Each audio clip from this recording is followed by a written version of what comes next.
can't believe we're coming to the end of this season of Our Greener Pastures.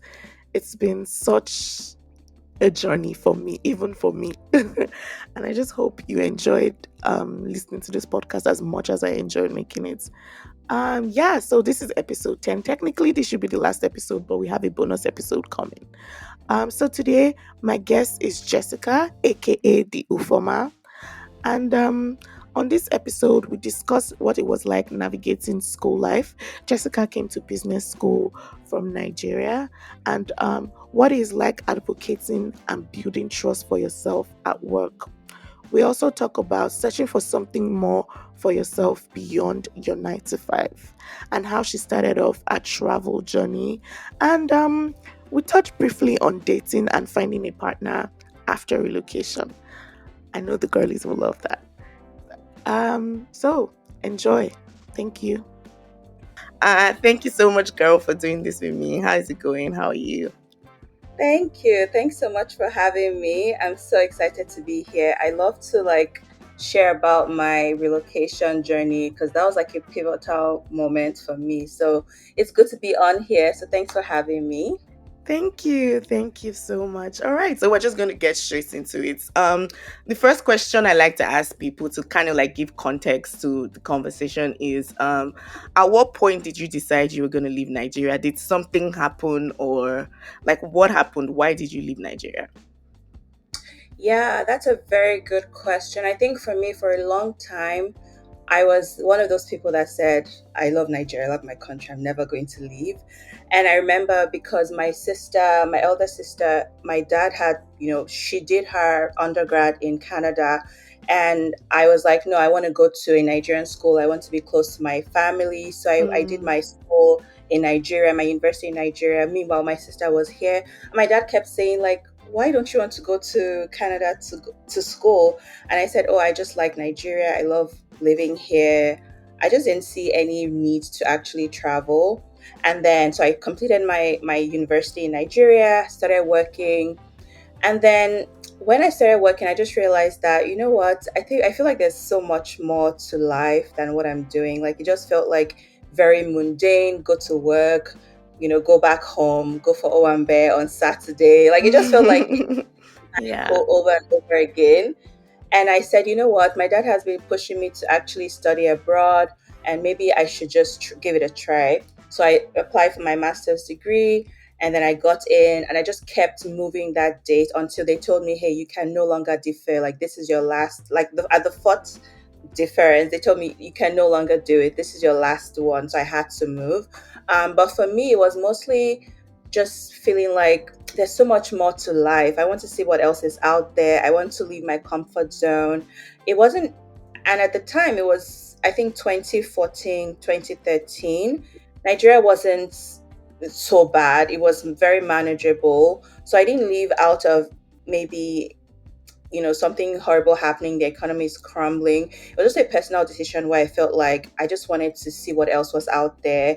I'd lived my entire life in Nigeria. Occasionally I'll travel just to see family, but I just felt like there was so much more to life and I wanted to see what else was out there. So I moved.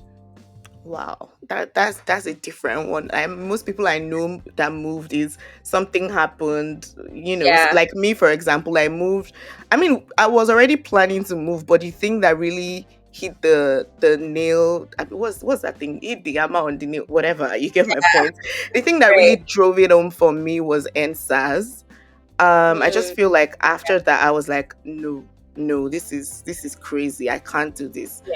Wow, that's I think interesting. that was a for most people that's where it just tipped over and it was like, I can't continue living in a country where I don't feel safe and there's no value for human Yeah, life. there's no So value for humor. And it was even with the way the government basically approached that whole period. I'm like, I mean, imagine sending people to shoot at the toll gate. Like, I, that I was I feel so like much. I was really scarred by that because I've still not Yeah, gotten over it. I'm like, I cannot believe this. that was the Like most horrible thing. Yeah. yeah, and then even speaking to like older people in like my parents' generation, and they're like gaslighting you. I was like, oh, so some people actually believe what the government is saying. So even if Of course, anything happens to you, they'll find a way to blame you. Of So course, like why were you there? What were you doing there? Why didn't you just not have a tattoo? Like why did you exactly, I'm like, no, I like can't do that. Like, I can't do this. Yeah. Yeah. yeah. So okay, so why did you come to Canada because your sister was already here and you kind of already had family here, or why did you choose Canada? Yeah, so I think at the time Canada wasn't as there was no express entry, for example. There was not the path to coming to Canada wasn't easy. So if you wanted to come to Canada, you had to come as a student. But I think my dad or my sister was already in the system. My dad was familiar with the process. So it was just easy for me to just come to Canada. And also I think Mm. at the time the UK had just relaxed or just they changed the rule where you had to Yeah. go back after. So Oh UK wasn't yeah. an option. For me, it was just like I wanted to go somewhere that I could get my master's degree and then also maybe potentially stay for like 2 years and go back to Nigeria. So the plan was that I was going to stay for 2 years after and then go back home, and I just never went back to Nigeria. So All right. that So was could like you just, I know it's been a while now, but I don't know if you remember like what the process was like. Was it difficult for you, like applying to school, getting every document you needed and all of that? Was that difficult for you? I think the difficult part was getting my documents from university in Nigeria. The process was so long. You know, like the typical documents, you write like a letter of, I think it's a letter, a statement letter that you write just to say, hey, this is who I am, this is what I want to achieve, like a purpose letter, basically. But I needed to get my transcript from Nigeria. So that took a while to get my transcript from school. But in general, it was pretty seamless because not a lot of people were actually doing like studying abroad in Canada at the time. Yeah. Lots of people didn't know it was all about like the UK, so it was pretty seamless in the sense that it was very quick. So I applied in June. I got my student visa by the next month, less than 30 days. So it was very quick because of course they didn't have a lot of volume to process and everything. But yeah, you know, applying for the school, I first applied for the school. I got admitted, or I got like the admission letter, and then I took all of those documents to the embassy, and they gave me my visa. It was pretty seamless. And then before I knew it, I was moving by myself. Even though my sister lived in Canada, she was in a different province. She still lives in Alberta. I moved to Ontario, so it was a different ballgame entirely. I just felt like I was moving by myself.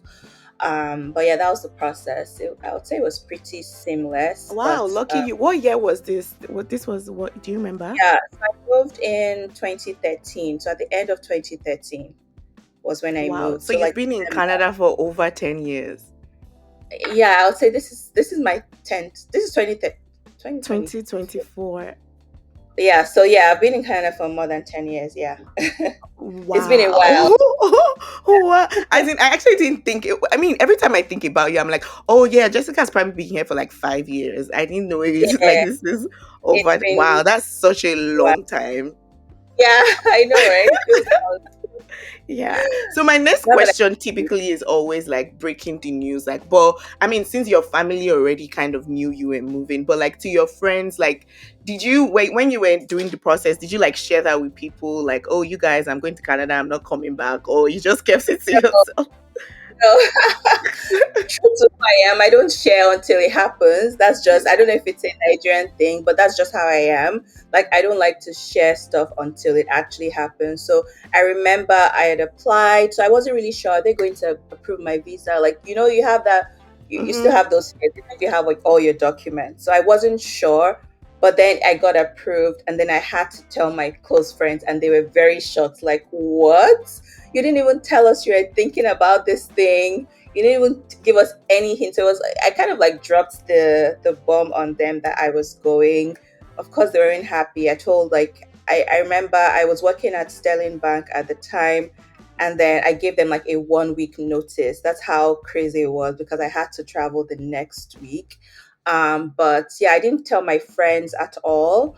My family, of course, my mom, my dad, everyone knew that I was doing something like that. But with my friends, I didn't tell them because I wasn't sure and I didn't want to like tell them, hey, I'm going, and then it doesn't work out. And then it's like, what happened? Explaining all of those things. So yeah, I Yeah. didn't tell Honestly, I find that until that's the better choice because when we were going to move, like we thought we were going to move in 2020 because we got our passports back, and then there was the pandemic, and then people were not allowed to fly, only if you Yeah. had already landed in Canada, but if you're coming for the first time. So So imagine the, we had told everybody, we actually had a yeah. going away dinner. It was so Oh, funny. wow, really? And then 2 days before traveling, the airline just sends a message like, if you don't have an exemption or something, you can't travel.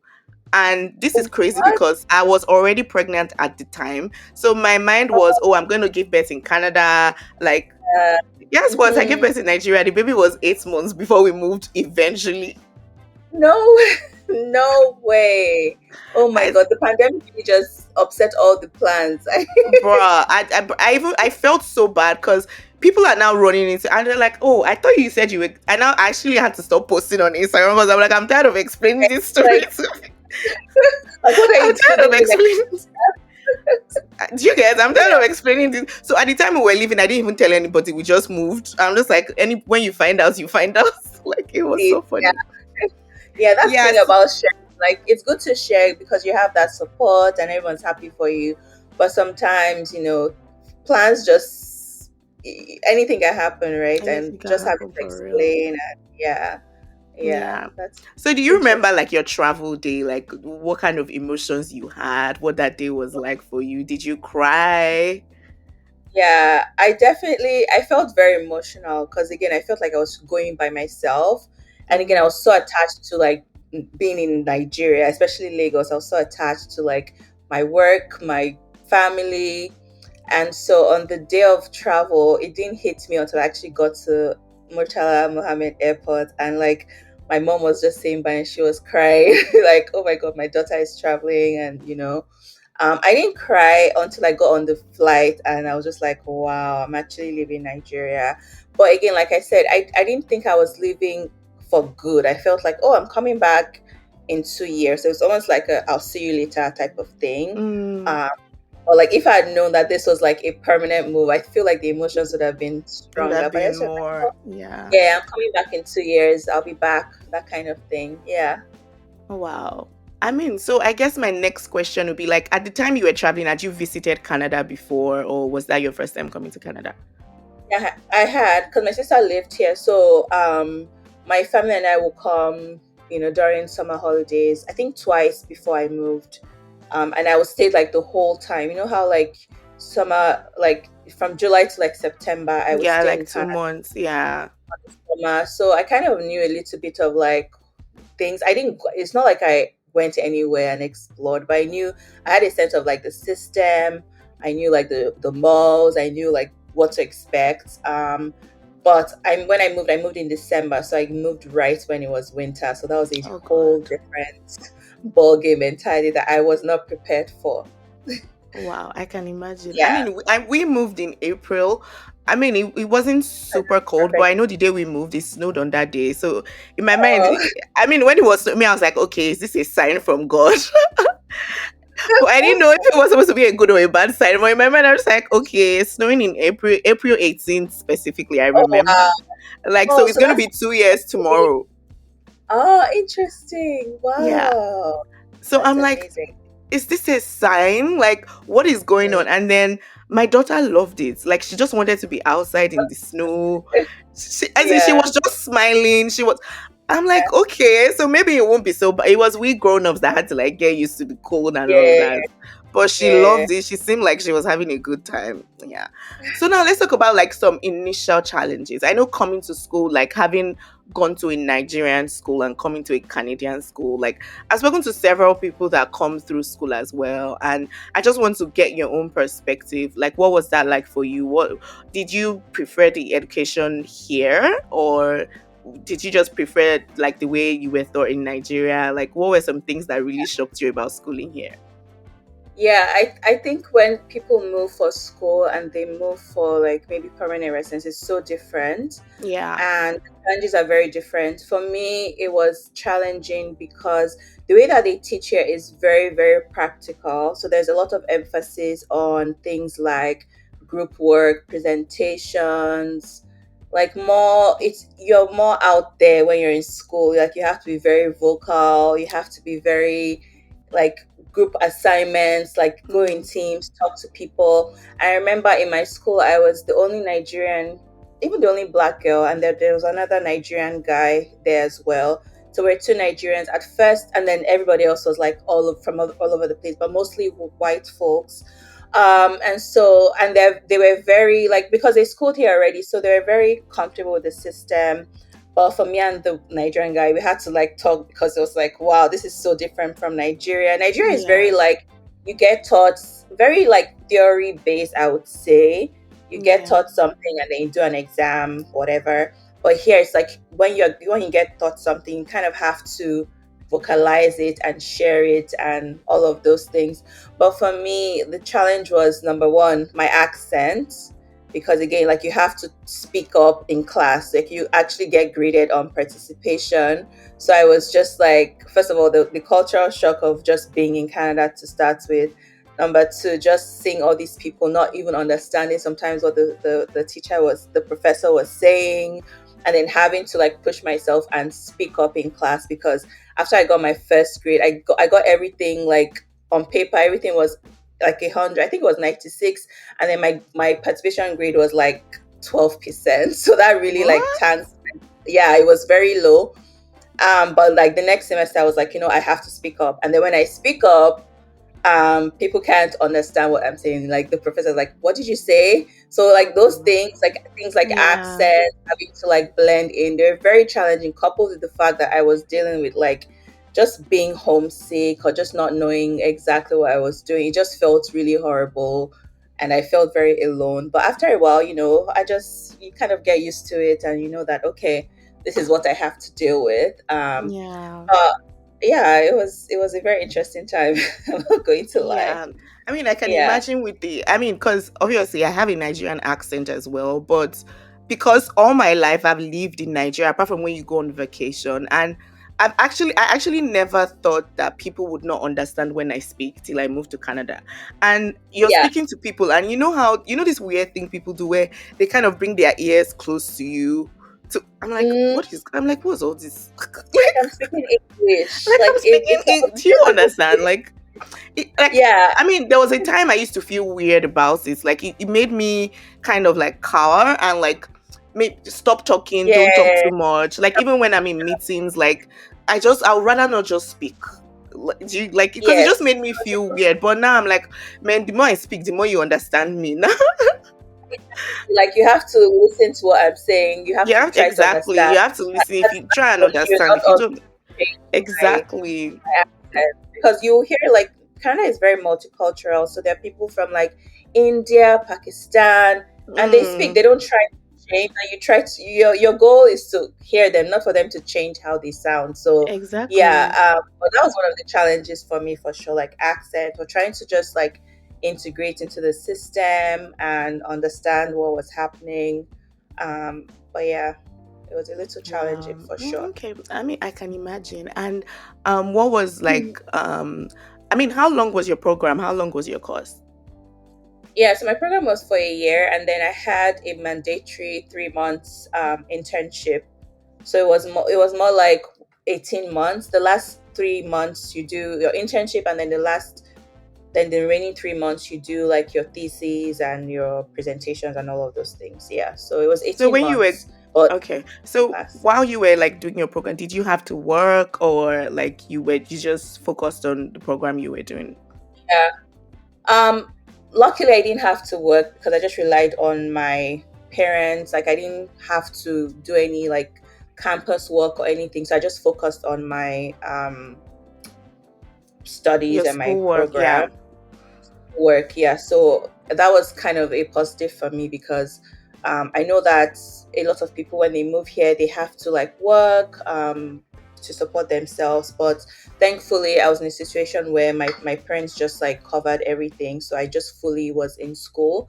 But after the program, I had a mandatory internship, which was part of the assessment. So then I Hmm. worked during the program. So yeah. So for your internship, does like your school help you find a placement, or do you have to figure that out yourself? Yeah, so yeah, they do, in the sense that they have a portal, like an internal portal, where there's so many jobs that they only give to the people in the program or the business school. It's not that it's handed over to you. You still have to apply like every regular Mm-hmm. job, but at least you have like a list of things that are just for the people there. So almost like you're competing with your classmates for Mm. the jobs that are available. So you just apply, and then you put in your resume, and then you get called. So they helped in that sense, that, and they gave us like career advice. Like they helped. We did like resume prep workshops, career advice, interview prep. They did all of those things during the program, and then they'll give you like a list of like openings, and you can apply. So that's how I got my internship. Yeah. Every time I speak to people that like moved to Canada, like say 10 years ago, and then they went through school, I always think that, oh, maybe my relocation process with like finding a job and all of that would have been easier if I actually maybe went back to school first Yeah. instead of just coming from Nigeria and jumping into the job market. Like that was one of the most Yeah. stressful things I've ever done in my life. But Yeah, yeah.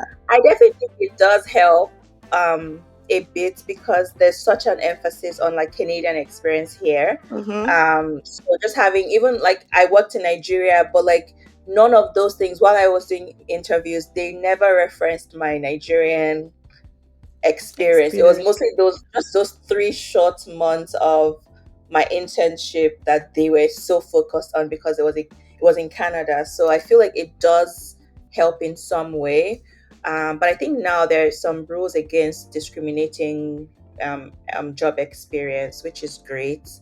But yeah, I feel like regardless of the path that you come, you find a way, right? Like it just Yeah, I mean, sort you of find your comes way. to I mean, you itself. definitely you don't Yeah, have a choice. yeah. You have to find You your way don't have around a it. choice. Yeah. Yeah. So, I mean, now let's talk about like finding your first job after school, like your first proper job after school. Like, how was that for you? Like, did you find it easier because you kind of had your internship and like you had gotten like some form of Canadian experience? Because as much as they don't discriminate that much with the Canadian experience, I find that say for example if you're working in consulting and you had worked in consulting in Nigeria, because I'm using my sister as an example. My sister used to work in consulting in Nigeria, so when she moved here it was pretty easy for her because KPMG is KPMG, right? So it was easy Well, for her to like transfer those skills. But for someone like me that's in Nigeria, I won't say I didn't work per se. I had a business, so coming here to like come and start looking for a job, it was so yeah. tough. It was Mhm. so, because okay, they didn't used to say Canadian experience, but things they would tell me is like, oh, we feel like you don't have North American experience. So I'm not sure you would Wow. understand the markets. And this is like after like 4 rounds of interviews. I'm Mm. So like, like, why are you telling me now? why you Like, why? why you telling me now? Do you get like, Yeah. yeah? Yeah. So I just Um. want to know like what was that process like, and how long did it take you like after school to get your first job? Yeah. So one thing that happened for me, which I think was really helped set me up, was, so my internship, the 3 month internship I talked about, it was at Nokia, which is, Nokia, the tech company. Yeah, I mean, everybody knows it as a phone company, but now it's a full blown tech company. So I worked there, and then towards the end of my internship, they gave me an offer to work there permanently. So it was great because I just continued working there. I didn't have to look for a job after. But I would say though that during those 3 months, I had to advocate for myself and say, hey, I've been doing this and there's no one doing it. Like, we can make this a full-time thing. So it wasn't like, maybe they didn't think about it, or they just thought, oh, maybe she has other plans. But sometimes, you have to like speak up and ask for what you want. So I remember like towards the end, I think like a month to, or like 3 weeks before I was supposed to end my internship, I went to my manager and I said, hey, like, I still have all these projects that I need to complete. Like, who else can do this work that I'm doing? You can actually like turn this into a permanent job and everything. And she's like, oh, okay. And then she actually did that for me, and so they gave me an offer to work there permanently. So that's how I got my first job, basically. But I just advocated for myself and said, hey, it could happen, and it happened, right? yeah. And then from there, it just I worked there for about 2 years until I decided to move on from there. Wow, that's interesting. I guess I just want to dig deeper into that because advocating Yeah, for yourself, someone coming from Nigeria, is not something. I don't think it's something we're used to because in Nigeria they not can easily turn that to something negative. You advocating, absolutely. it can be seen as something negative. So I'm just wondering, like, how did you know to do that? Like when you were how did you know? Okay, I can do this for myself. That's a good question. Actually, it was my sister. Remember, my sister Ah, she's always been here. And so I was telling her how, like, okay, my internship is ending. I don't know, like, I have to start applying for jobs and everything. And she was like, hey, you know that you can actually tell them, ask if it's available. And I was like, no, I don't want to do that. It's somehow, how like that Nigerian mentality yeah, of like, yeah, you don't want to ask, like, why should you ask? It's over. If they wanted you, they would ask you, right? That's how we kind of think. Like, oh, if they want you to stay, they would ask you. But my sister was like, you better ask. Just ask. It's just a question. What's the worst that they would say? They would say, oh no, or they would say yes. So my sister actually was the one that like encouraged me to ask. I remember that day I wanted to ask. I was so nervous, but I'm like, what's really the worst that could happen? I'm leaving anyway. So I had that conversation with her, and it turned out positive, right? And that experience really taught me a lot. Even like throughout my experience just working in Canada, just being able to ask for what you want. If you want a promotion, ask for it. If you want a pay raise, ask for it, because sometimes it's not that they don't want to give you, it's just like they may not even think about it like an option.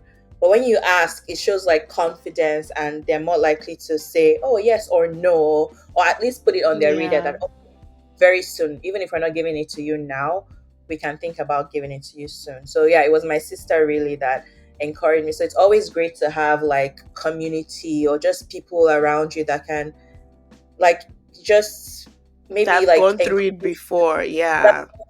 Yeah, because if I was by myself, I probably wouldn't have thought to ask. I'll probably just say, oh, the internship is over, goodbye.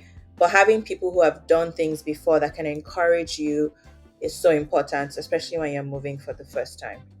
Yeah, yeah, I love that you said that because on one other episode, I was talking to someone and she was saying about how all the jobs she has gotten in Canada, she moved through PR and all of that, has been Mm. through networking. And I've always said, like, when I first moved, everybody just says networking. I'm like, what do you mean networking? Like, what? Like, for me, I don't know. I don't know. Like I said, if you've lived in Nigeria all your life, it kind of does this thing to you. Like, I felt really weird, like just randomly messaging people on LinkedIn and being like, "Oh, I've done this, I've done that. This is what I'm looking." Like, it was so odd to me because I'm like, I should beg Yes. them to give me a job. Like, Yes, that's that's such Nigerian, and it took me a while to shake off that mindset. yeah, It took me such a long time because it's so ingrained in our culture where you shouldn't ask, or you should just stay where you are. Don't cross any boundaries. Just wait for your turn.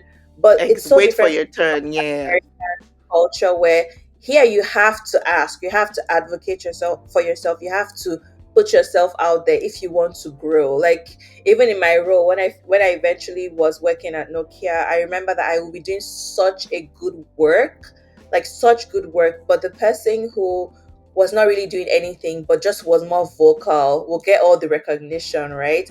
So it took me a while to realize, hey, like I have to share, like I have to forward emails to people. I have to say, hey, I just completed this thing. Your work is not enough. Like, you have to be vocal yeah, about it. You have to let people know this is what I'm working on. And like my colleagues will be doing, I'm like, why are you so forward? Like, why are you telling us? exactly, Or like exactly.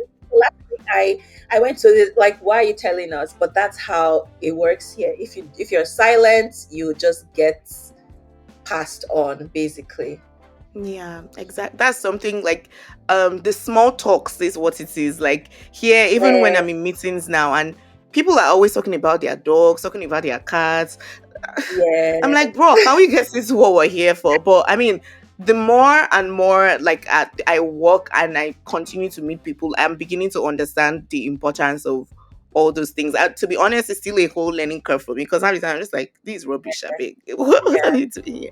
yeah, But yeah, uh, it definitely helps. It definitely helps. yeah, for sure. Like small talk, and like when they do those things, what they're doing is building trust. When they say things like "my cat," "my dog," like sometimes they even bring like their kids and show you on camera. Mm-hmm. What they're doing there is like building trust with the team, because now you know, oh, okay, like she has a child, so even if she says, oh, I have to leave work at 4:30, 30 minutes earlier, like you kind of feel like, Everybody oh, okay, understands why. Yeah. right, versus like if you're just like closed off about it, yeah, they might not like relate to it too much, or have any sort of empathy for you, right? Because they're like, I don't really know much about her. And I also think for me, when I started, I was very closed off. Like I wouldn't tell you about anything that was happening. Even if you ask me how was your weekend and I did something amazing, I wouldn't tell you, oh, it was okay. But like it felt like they didn't know you, and when they don't know you, it's harder for them to trust you or even give you things like promotions and everything like that. So after a while, I had to start sharing, like, of course not oversharing like in the way that they do sometimes, but just sharing, being a bit more open, because it definitely helps for sure. Honestly, I love that you said all of this because this is something I'm really, really struggling with right now. It's just learning to be more open within the work. Because I started a new job like a week ago, and it was a thing Yeah, of, oh, can you introduce yourself? Tell us about you. And I was just very basic. All I spoke about was like the work I've done, your work right? And then my experience. manager kept on telling me, she's like before she even posted like the organizational announcement, she's like, can we just put something more personal in there? Like, I know you're married. Do you want to put that in there? She's like, oh, I know, some people like to be private, but she's like, it's just good, just put that in there. I'm like, Yeah, and then every time she talks to me, she's like calling her husband's name.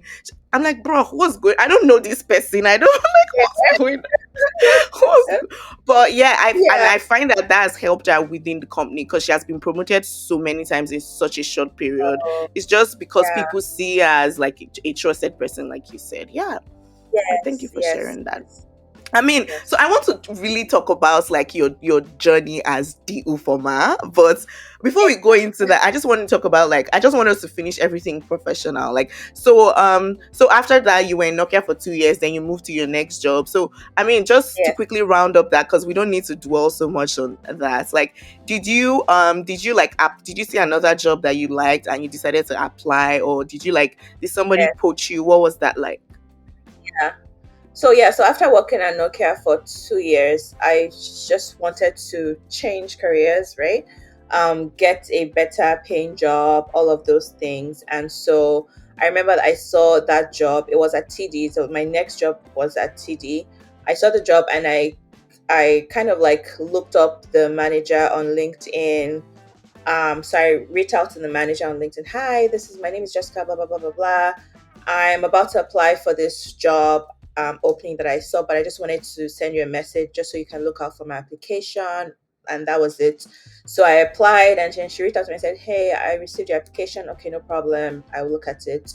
And I don't know if that made a huge difference, but I definitely got called for an interview because she emailed me through LinkedIn as well and said, hey, we're going to send you an email for interview slot and Mm-hmm. everything. So I feel like that extra step really helped me stand out, I think. And so I did the interview, and then I got the job, and then I moved to TD.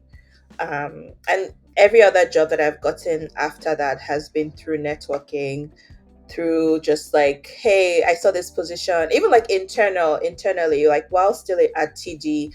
I would see some openings internally, and I would like just apply, talk to my manager, and then that's how I would grow within the company. Those things were scary at first because I'm like, why am I talking to my manager and I'm still working with about a job that I About saw another in position, yeah. LinkedIn? But it was so normal. Like the first time I told her, she was like, trust me, even I'm applying. So like, don't even like, this is Yeah, normal. As long as we're keeping you within the system, where you're yeah. fine. Right? So a lot. I think for me, like the biggest thing is like when people come, especially from Nigeria, because the culture is so different and our mindset is so different. You have to break free from that mentality of like, "Ah, I don't want to ask, I don't want to ruffle any feathers. Oh, but why would I tell my manager that I want to go for another job or I want a promotion? It's almost like, am I not happy here? Am I not content? But they don't even think about it like that. They think about it like, wow, you're very brave, you're very courageous, you're very Mm-hmm. confident. This is why we like you here. Yeah. And it's so funny how even people that are like for lack of a better word, less talented at the job itself. You see them growing so fast, and then you're Yes. wondering, this one does not even know anything. Like, yeah, Exactly. Exactly. It's like you don't even know, you're not doing anything, but you're just the most vocal person, or you're the most yeah, loved. People know you, people like you, they trust you. And that's really what the job is. Like, people feel like I'd rather employ someone who, and this was something my manager said, I'd rather employ someone who I like and I can yeah, train and learn, than somebody who is so excellent at it and is just maybe arrogant or just cannot be arrogant, true. yeah. Yeah, Yeah. absolutely. I mean, I love that you said that also because I mean, I was saying I go in new job. The new job I got, honestly, when they sent me the offer, I was like, wait, these people are employing me. Because remember, I was like, I don't even have this experience. I don't even know this workforce. Yeah, but they probably but liked you through your interview. I know during my interview, I was normally in interviews, I'm always very, very shy. Very, I just want to talk about the work. But this one, we didn't even talk about the job. We were literally just gisting about life randomly. And then the Wow. woman immediately, the recruiter is like, "Oh, she really loves you. She wants to move you to the next step." I was like, eh. In my mind, I'm like, Wow. okay, the next step is where they will drop me. Next thing, like Got she you. trying to sign the offer. She was calling me. She was like, "Please, I'll be very happy if you sign." I was like, what's going on? Oh, Like, is it just is it so I'm just yeah. realizing like, yeah, you just need to keep that energy, just be yourself, like, and things like that. Yeah. So it's I mean it's been a So, long learning curve, but at least I'm here finally. Now I want to hey, talk about exactly. how Jessica inspires me lots, and it is by being the Ufoma. If you live under a rock and you don't know who the Ufoma is, I'm sorry for you. But maybe if you just quickly do a quick Insta search, I mean, I'm sure everybody knows. If you don't know, like, you definitely live under a rock. So, Jessica is I'm not going to call her a travel influencer. She's a travel connoisseur. Like, there's so many times like I'm planning a trip to go somewhere and I'm Jessica, I'm seeing she has probably gone there before. Let me go and check where she stayed, what she did, and things like that. And honestly, it's not even the documenting that inspires me the most. Is how you've gone from documenting your travel to like starting your own travel business. Go Jolly, I believe.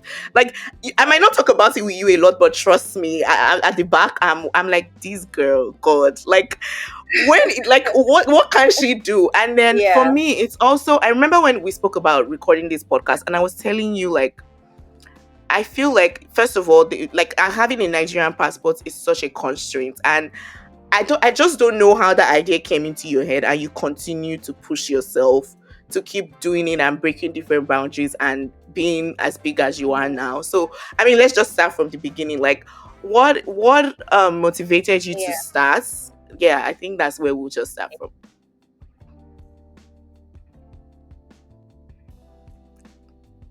Yeah. Um, yeah, it wasn't easy to begin with.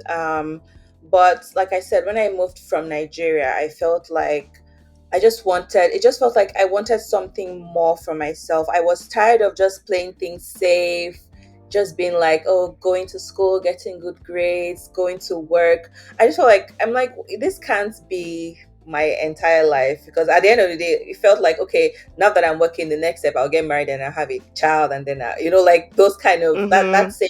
Yeah. So even when I moved to Canada, I moved with the expectation that, okay, I'm going to start traveling, even if it's just from Canada to the US, Canada to Mexico. I'm going to start like seeing what else is out there, exploring. Of course, I had a Nigerian passport, so that was very challenging for me. But I feel like that, because of that, I felt more inspired to do it, because like there's not a lot of Nigerians who are doing this as well. And like I want to show people that even if you have a passport that doesn't allow you to travel, it will be challenging. Of course, you have to apply for visas and everything, but you can actually do it. So for me, it was almost like a challenge to myself to just say, okay, I want to just see what else is out there. I don't want my life to just be like a very regular, safe Yeah. life. So once I started working and I kind of had, while I was at Nokia, and I kind of had a very stable income, I wasn't relying on like, pocket money or anything.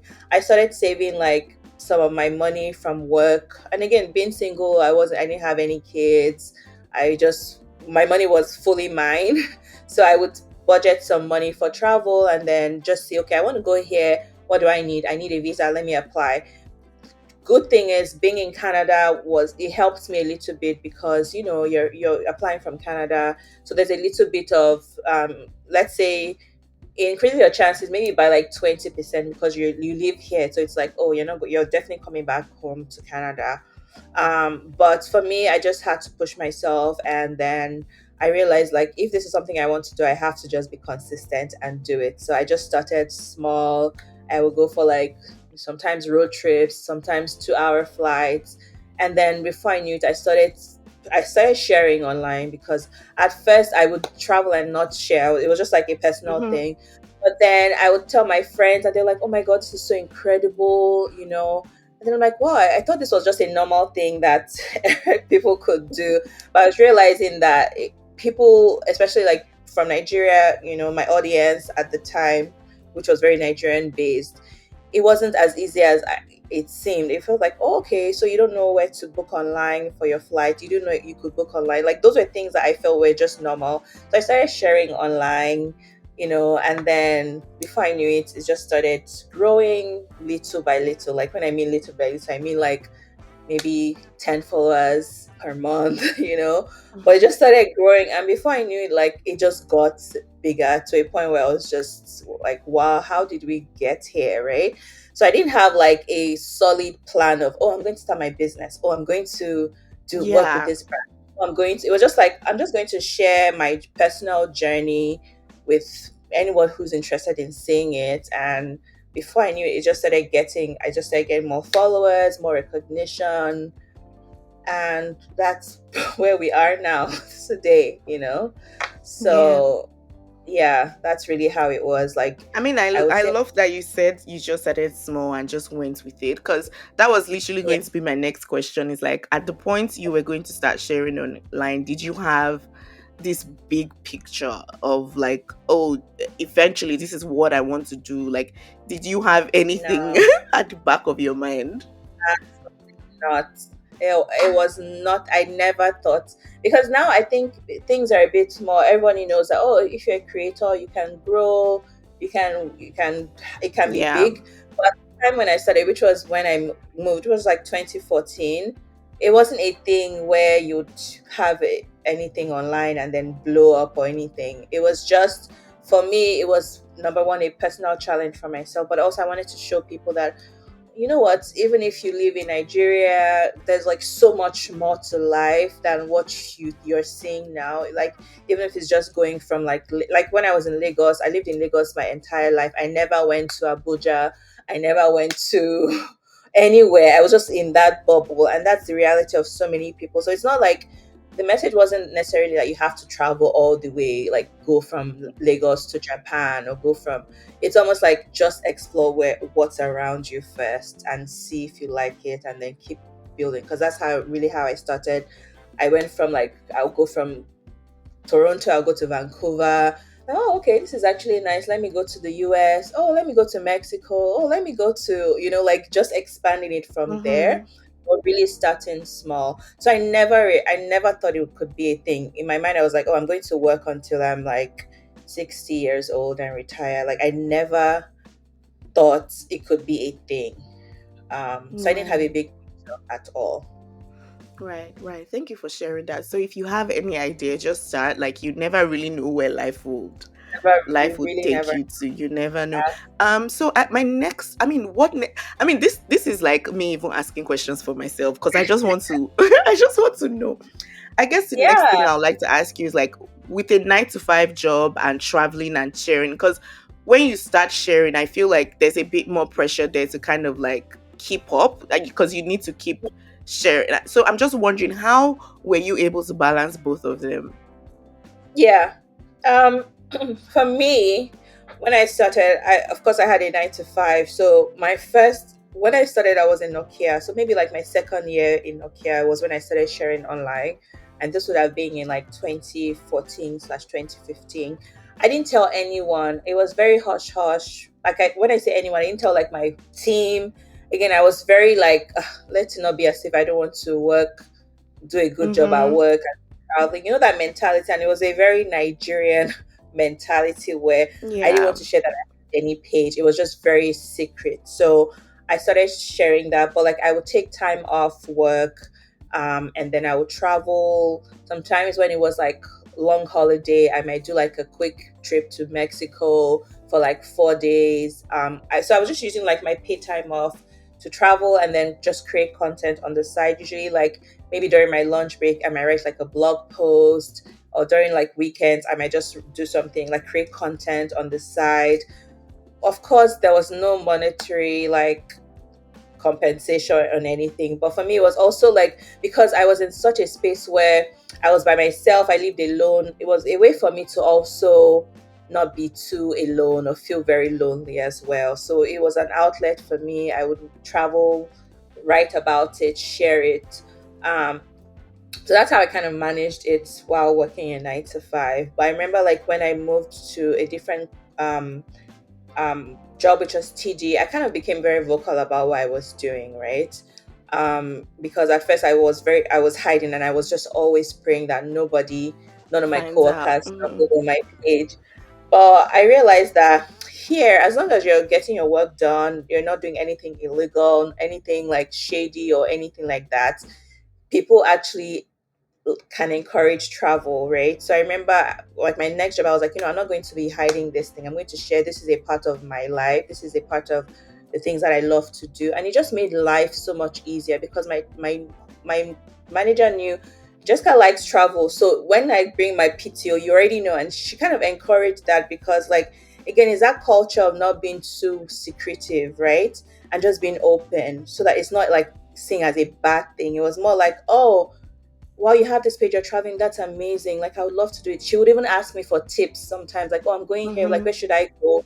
And so every time I asked for time off, it was almost like, oh, yes, like, you can go because I was already very open about it. About And she it. was Yeah. like, oh, like, this guy needs to go because, she has this trip coming up. So I feel like just being open also helped me because I was no longer scared about it. My manager was very supportive because again, the way that I framed it, I didn't frame it like, oh, I'm just traveling, just out like frivolously. It was like, oh, travel is important to me. It helps me embrace new cultures. It helps me be more creative, and I can also like apply that to my work. So I framed it in a way that it was like Mm. so beneficial for me to like travel Yeah. back. I'm more relaxed. I can give 100% to my job. I can understand even the people that I'm working with because I've experienced so many different cultures. So, like, it just helped me. And then during lunch break, everybody knows not to overbook my time for lunch. Like, if a meeting is going over and it's almost lunch break, my manager will say, hey, we need to go because Jessica needs to like write a blog post, that kind of thing, right? I So, love like, being that. open I really love that. helped. Yeah. Yeah. Yeah. Oh, I love So that that's how I actually. managed it.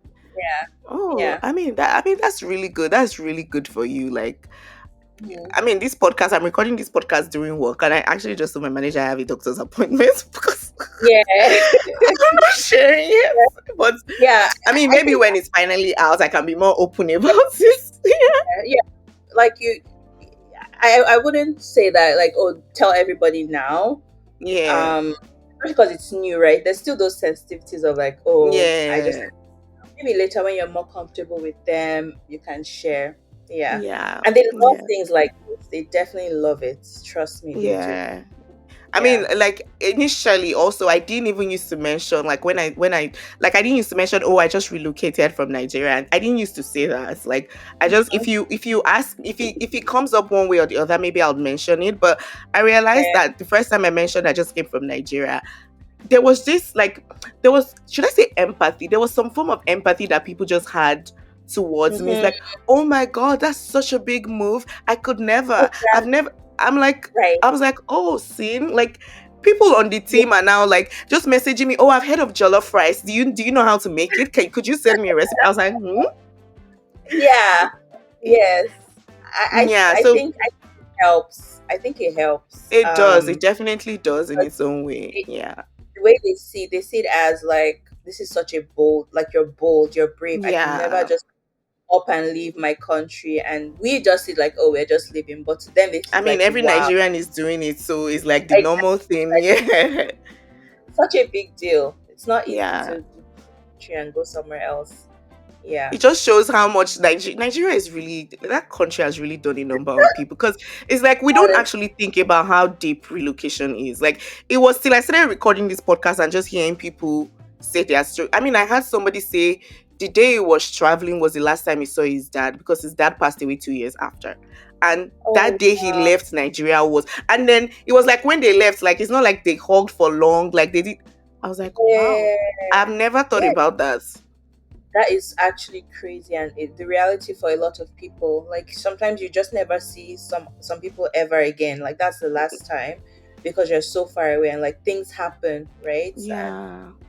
Yeah, it's life happens for real. life. All right, so another question I wanted to ask you about like doing your blog and all and sharing your travel journey is, did you ever have like any doubts? Like, cuz I know one thing about me is like, even with this idea of this podcast, I remember when I spoke to you and you were part of the people that encouraged me, like, oh, don't push it too Yeah, far, don't overthink it. Just like, yeah, half the time I'm like, first of all, I'm Nigerian. This is not my country. Like, why do I think I can build something here? Like, I don't know yeah. how to like, I don't know if you understand the question I'm trying to ask. It's just, you know how when Yeah, you just start trying to talk yourself out of something, almost like, oh, I don't belong. I don't think I can do well in this here. That kind of thing. yeah. Did you ever have any form of like doubts and things like that? Oh, for sure, for sure. And it's like the same thing you're saying, like just being in a country where it's not your country. Like, what are you doing? I had doubts, like, and there were so many doubts, like just like putting myself out there because you have to put yourself out there if you want it to grow. Like, you have to be about this thing. Like, you have to be fully committed because if you're just like half in half out, like sometimes it doesn't work. So like for me, also being very like private and just wanted to just keep to myself, I had to go through those mental blocks of what will people think about what I'm doing. Like people just Yeah. watching, like what's she doing, posting herself, putting herself out there. And also feeling like, wow, I'm actually, this is not Nigeria. Like what, like just all those emotions that you might face, like doubts are very normal. But for me it was more like I can either like sit with the doubt and let it stop me from doing something that I want to do, or just live with the doubt. I could, even till now, I still sometimes feel very weird posting online till this Now, day. really? Oh, absolutely, yes. But it doesn't mean I'm not going to post. Yeah. You know, Yeah. I can, because sometimes I just want to just disappear and just be in my own Hmm. world. Like it's normal. I just don't want to show up. But even with that feeling, I would just post it anyway, like just do what I have to do because for me, it's about the commitment I'm making to myself and my goals, right? Versus like, because at the end of the day, imagine if I didn't start anything and I just let it just Yeah. like how different things would have been or things will be. So like doubts are very normal, and I definitely felt so doubtful, especially even like having a Nigerian passport. It's like, what are you doing? It's not something people do. People wait until they get their passport, their Canadian Canadian passport, passport. to do things Yeah. like. I was like, I want to do it so that even people back home, without feeling like they need to move, they can see that you can actually travel, you can actually do certain things, even if the odds are against you. And I'm so glad I did. Even till this day, like I still feel like, "Ugh, what are you doing?" But Mhm. it gets better. The more you do it, the more The more confident and assured confident you you feel. become. Yeah. Yeah, Yeah. it definitely gets better, because I mean, as somebody that's like kind of saw your journey from the beginning till now, even the way you make your videos, like the clarity of the videos, everything has, it Yeah. has improved a lot. And to be honest, like I feel like you learn in the process. Like if you don't put yourself out there, and yeah, you're not, yeah, yeah. You So have to do it yeah, to learn. Yeah. You yeah, have you to. cannot just be having all these ideas in your head without actually Oh, testing the market and all yeah. of that. Yeah, yeah, Yes. I see, that like, even actually, you said it, like, this is your seventh episode, right? Or yeah, is it your, yeah. my So, eighth like, yeah, episode. Yeah, eighth episode, not seven previously. I'm sure, like, the first one to now is so different in terms yeah. of how you're, it's just, you have to just do it. Yeah. Yeah, I'm sure by the time people listen, they can tell the difference from the first one. There were lots of awkward silence. It's like even Yeah. feeling like, oh, like first off, I wasn't even sure that people would be willing to share their stories, but till I started doing, everybody wants to share their, not because they want to show off or anything like that, but it's because I understand the struggle, And I just want everybody Yes. to know that, look, when you first come, I'm You're not not judging you or anything. I understand this like I fully understand it. Yeah. And that's yes, something yes. that is really like, because also, you know how a lot of Nigerians always have this, there's always this, oh, Nigerians don't help each other here. I'm like, bro, I don't know the people you know. Well, Exactly. Like, who are you Nigerians talking to? are, people are always willing, to, because I remember, I'm like, I don't think I've even shared this story on podcast. Like, one of the first jobs I got, I was so lucky that the recruiter was Nigerian. And I mean, Oh, she had moved me to the next stage, and the hiring manager was like, he felt like I was a bit too sober, like I didn't seem bubbly for his team. And oh, then she okay. called me back, and then she's like, "Oh, is it because like, I was surprised, like I did not know this babe from anywhere." She called me back. She was like, "Oh, was it because the interview was in the morning? Like, she can talk him into Oh, doing another interview. Like, when is a good time for me?" oh, that's so To be that's so honest, first cute. of all, I was like, what does this girl want? Like, Like, why did is you she want being? something? Do you get? Yeah, Like, why is she yeah. being nice? And lo and behold, like, she did reschedule another one. I spoke this time around. She was like, "Oh, just be very upbeat. Like, forget about the job Mhm. itself. Talk about yourself, like that kind of thing." Wow. And I did that, and That's eventually I got the job. Like, and me and this babe became friends. Like, we've gone to lunch and all of that after that. Like, we became that's like amazing. co-friends. Like, after that, yeah. Yeah. And Nigerians look out for each other here. Like, Yeah. we They do. really do. They really do. So I mean, I just have a few more questions to ask you before we. I mean, it's not really a few, because if we sit down here, I'll keep asking. So, like, I know you started a business like beyond like sharing on the Ufoma Go Jolly, and I just like, just quickly, like, what made you start that? Like, what's the mission of that particular business? Yeah. Yes. So it really came from my travel. So the more that I traveled, and like my audience would ask me, "Oh, I want to come with you. I want to. Wow, like, do you want to, like, I want to come with you on these trips." And so for me, the business Really? was born out of like seeing the need for that, for something like that. So that's why I started it. I was like, you know what, I want to make it such that people, even it's like black women, can feel very confident with travel, because not everyone can travel by themselves. Not everyone feels like they can be confident enough about traveling. So, because sometimes it's not that you can't travel because you can't afford it. Sometimes it's just, how am I going to be received when I go to this country? Like, especially if you're a person of color and everything. So I'm like, Mm, since I already have this experience, I can actually, start something where people can come together. You're not going by yourself. There are other people who look like you, who probably think like you, who have that same interest, and everyone can travel together. So that's really how I started. It's just having like a space where people can feel confident about traveling, but not having to do it by themselves. Like, we do everything from like accommodation, activities. All you really need to do is just show up and show then have up. it. You don't have Mm. to think about like all the logistics involved. So yeah, that's really how I started, and it's been amazing.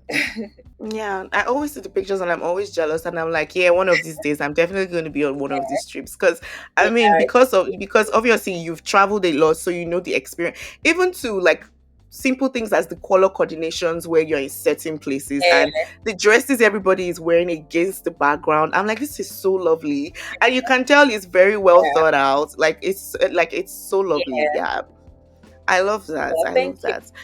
Yeah, Yeah, I love. So you guys follow Go Jolly if you're looking to travel with a group of lovely, amazing black. Is it just black women? So black women, it's men. not Sorry just about that. yeah, But it's not women just black women. mostly. Yeah, those are the people that gravitate Yeah, towards it, right? So like, it's yeah. supposed to be for everyone. We've had like maybe like three non-blacks in the entire, Mhm. like, throughout the time, but I feel like you kind of attract the people that, so like, it's mostly because of me, right? So like, Yeah. they like, that's those are the people I'm attracting. I'm like, That it's okay. gravitate towards you. Yeah. I don't have to Yeah. brand it as this is black or white, but if I'm okay with black women just being the main Yeah. demographics, yeah. To be fair, that's a thing, because I hear a lot of black women even like having concerns around safety when they travel and things. Like someone like me, Uh, I don't know. I've never gone on a solo trip. It has never been something that's been on my mind. I'm like, I don't know if I can ever travel somewhere alone. yeah, Because it's always it's like, a what real would I be doing? it's a real thing for sure. Like people can't comprehend. Even I couldn't until I started, and like it's one of my favorite ways to travel, like just by myself. Yeah. Always like my spouse or like a friend. But yeah, so travel is nice, but I'm sure it's not for everyone. Definitely not for Yeah. everyone. Yeah. It definitely isn't. But yeah, one day I'll have my April of moment. Yeah. Yes, I encourage Like, people to do it at least once to see if they like it. But if you plan it really well, it's very nice because you can do what you want. yeah, And on your solo own travel time and things like that. all time. Yeah, do the things that you're interested in. And solo travel doesn't mean like you have to be by yourself 24/7. Like you can Mm-hmm. join a group tour, you can have a tour guide who's taking you around, showing you places. Like it doesn't mean like you're just by yourself Mm-hmm. going by yourself, right? You might get on that flight alone, but like you can join group tours, like cooking classes, sightseeing, things like that. You can hear all the suggestions. You know she's a travel babe. You just know. So speaking of spouse, I know Jessica is very private, but I mean, I just want to ask a very quick question because obviously you moved to Canada alone, and I know a Yeah, lot of. I mean, I don't know if men feel this way, but I know a lot of women. Some of their pullbacks with like moving from their home country abroad is always, will I find a husband? Would I find a yeah, boyfriend? Would I yes. like I know I have a lot of my friends, even that here now is like, oh, I'm on the dating apps. It's not Mhm. working out. All of all of that's like, yeah. Yeah, So I it's a just real what you say? I didn't hear that. real thing. It's a real thing. Yeah, Like yeah, yeah, yeah. It's a reason because everybody's like, oh, you don't understand. You moved with your husband, so I'm like, well, yeah, maybe I actually don't. But yeah. yes, So yeah, I just want to ask you, like, how did you guys meet? Was this something? I know you guys met here in Canada, like, so yes. like, did somebody introduce you? Wait, were you just open minded towards Yeah. like, yeah? So I mean, just give us a quick story about that. Yeah, no, the struggle, the dating struggle in Canada is very real. I still have friends to date who don't want to move from Nigeria because they're like, I don't, how will I find a husband? Yeah. For me, like, I mean, when I moved here, I was like single. It wasn't like I was dating anyone in Nigeria. I mean, I was talking to people, but not really. But I moved here and I was just so busy with like work and like I started traveling a lot. So those things were like filling up my time to the place where I wasn't necessarily like looking. I did have like a long distance relationship a little bit, but like when that didn't work, I was just like, see, God, if you want me to be married, you're gonna have to bring a husband. If not, I'm just going, like in my head, I was just like, yeah, I'm just going to be traveling, like enjoying my life and doing what I need to do. Like that was my mindset. Like if I don't have a husband, but Right. eventually, like I went for like a house party. I was there. He was also there.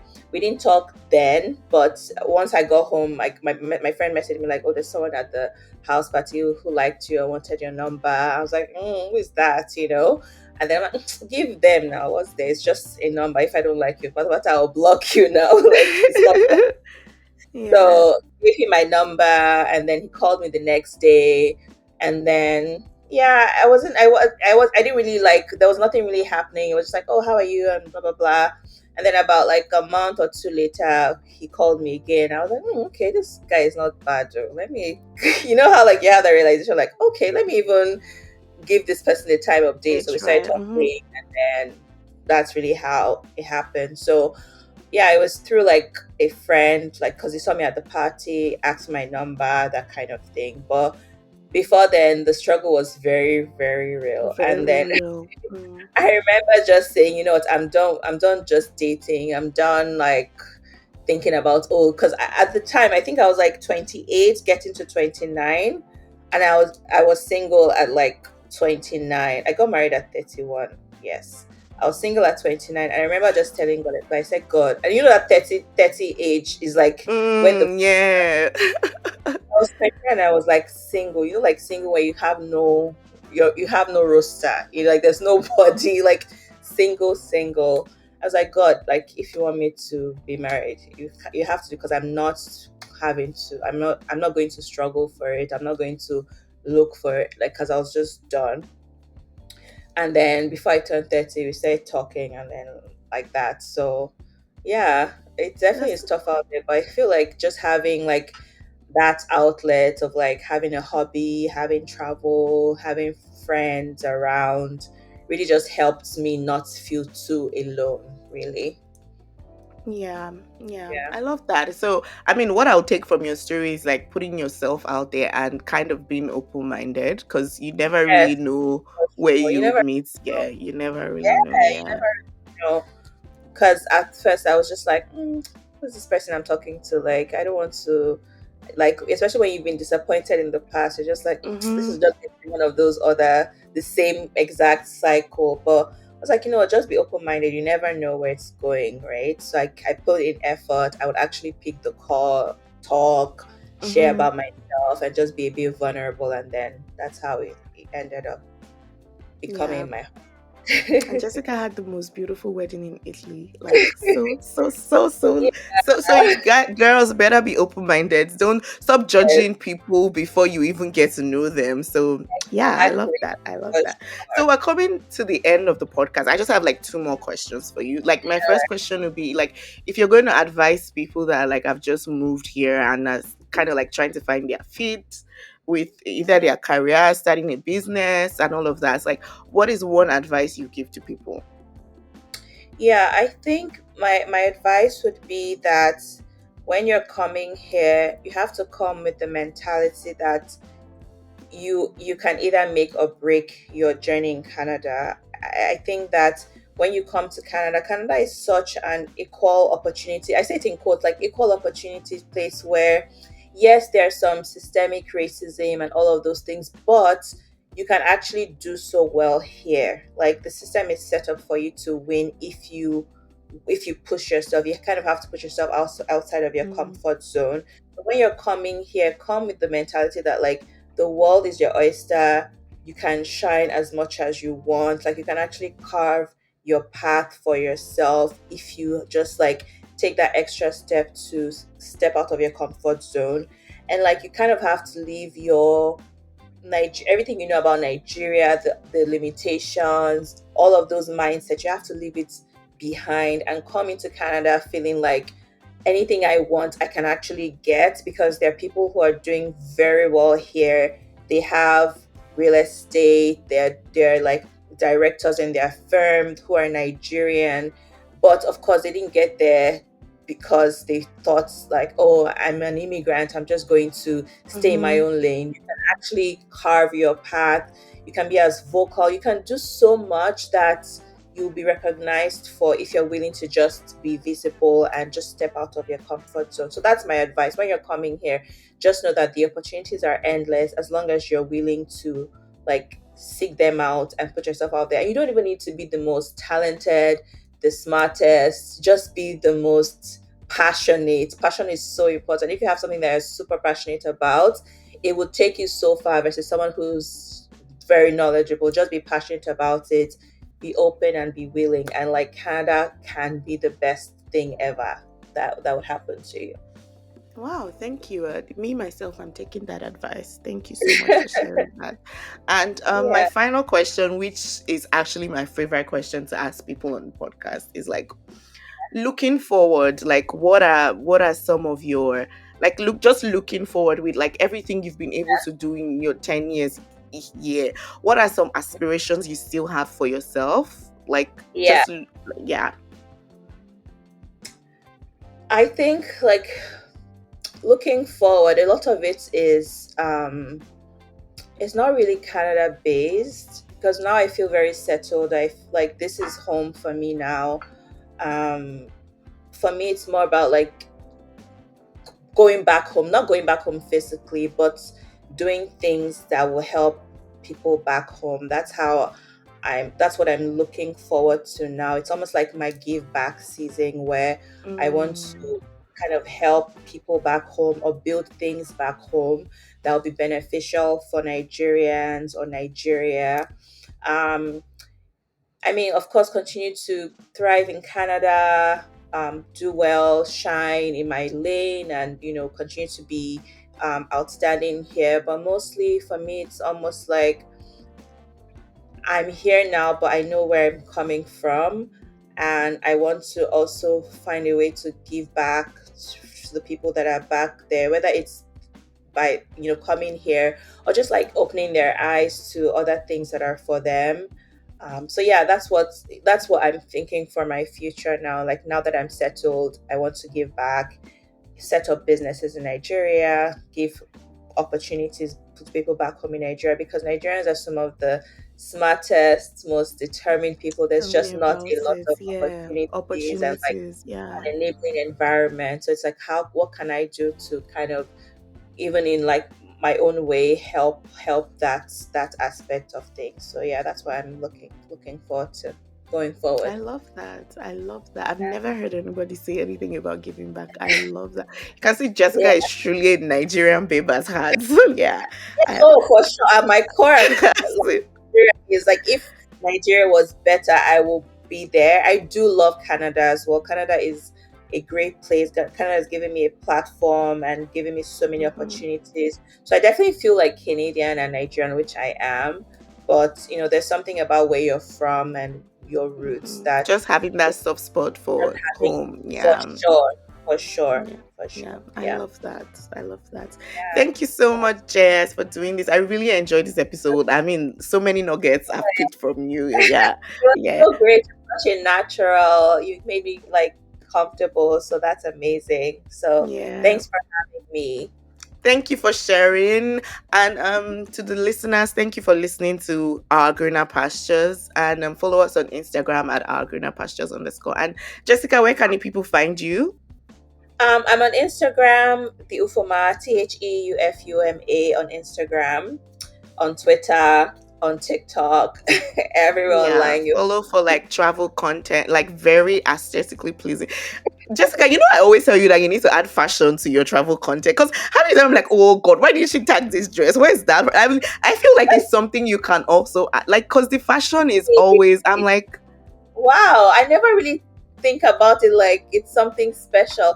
I feel like my fashion is very like, it's not, how like fashion bloggers, they have like, they mix and match different things. I feel like mm-hmm. mine is just very like normal. So I don't feel Yeah, like it it's is, but like it just really goes like say for example, like certain places that you're in, the outfit just matches the vibe. I don't know how to explain. Yeah, yeah, the outfit matches the vibe. So when I say fashion, maybe not be like a full-blown fashion blogger, but like yeah, when you or like travel, things to wear in yeah, yeah, this yeah. kind of country, like I really love it. Like it really like is Oh, everything just seems well thought out. Like yeah. yeah. Well, thank you. It's something I will definitely consider doing. I'm just not like a fashion babe, you know.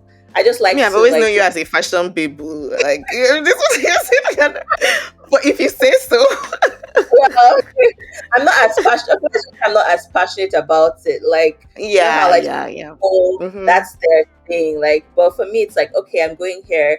I want to look nice. What can I wear? And that's where it ends, right? It's not like I'm Yeah, like overly excited. Like, I would excited rather buy, about.